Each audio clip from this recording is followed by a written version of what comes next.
marinig, hindi lang to mula sa akin. Ito ang hinaing ng karamihan din sa atin. Ba't di mapayagan na magtrabaho ng marangal na negosyo? Diyaang ato sa balat ang basihan. Hindi nyo maintindihan kung ba't kami may ganito. Bawat guhit ay merong ibig sabihin sa amin to. Maraming ibinibentang mga gamit pantato, ngunit ayaw nyo naman sa mga taong may tato. At porke ba ako may tato, hindi na ba ako matino? Mas mabuti ng gato kaysa mawalan ng tino. Ito ay sangay na sining, ba't di maintindihan? Isinasalay sa lamang ang aming karanasan. Kayo'y alagad ng sining, aminin nyo rin yun.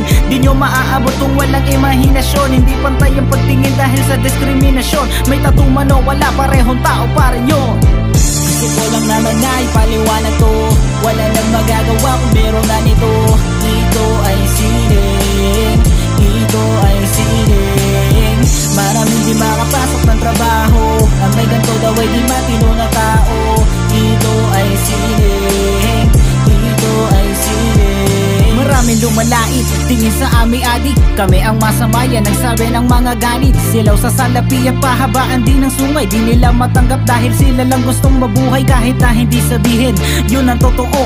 Marami na kaming dumaranas ng ganito. Ang burda sa katawan ay di lang basta kaaliwan. Ito'y tinatanggap namin kahit nilalayuan. Kami kinatatakutan dahil sa aming itsura. Pero mas nakakatakot ang taong nakapustura. Mag-ara sa sakyan, damit, napakaraming pera. Magagawan lahat, wag lang connection ay humina. Kayo'y alagad ng sining, aminin nyo rin yun. Di nyo maaabot kung walang imahinasyon. Hindi pantay ang pagtingin dahil sa diskriminasyon. May tattoo man o wala, parehong tao pa rin yun. Gusto ko lang naman na ipaliwanag to.